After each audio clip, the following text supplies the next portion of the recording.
আজকে তোমাদের সাথে শেয়ার করব বেঙ্গলি স্টাইলে স্পাইসি পাস্তা। তো এখানে প্রথমে কড়াইতে কিন্তু জল দিয়ে পাস্তাগুলো সেদ্ধ হতে দিয়ে দেব। পাস্তা সেদ্ধ হয়ে গেলে নামিয়ে নেব। তারপর কড়াইতে সর্ষের তেল দিয়ে একসাথে কেটে রাখা আলু, পেঁয়াজ, গাজর, কাঁচা লঙ্কা কিন্তু ফ্রাই করে নেব। অল্প নুন দিয়ে আরো কিছুক্ষণ কিন্তু ভালো করে নাড়িয়ে নেব।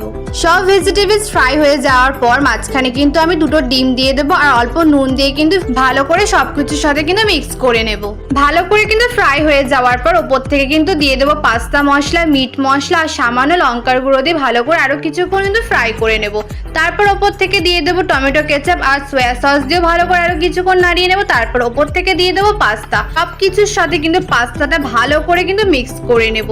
তো রেডি হয়ে গেছে আমাদের বেঙ্গলি স্টাইলে স্পাইসি পাস্তা। তোমরা তো দেখতেই পেলে আমি কিভাবে রেডি করেছি স্পাইসি পাস্তা। তোমরাও এই রেসিপি একদিন বাড়িতে ট্রাই করো, সবার অনেক অনেক ভালো লাগবে। দেখা হচ্ছে খুব শিগগিরই নতুন একটা রেসিপি নিয়ে। Thank you for watching.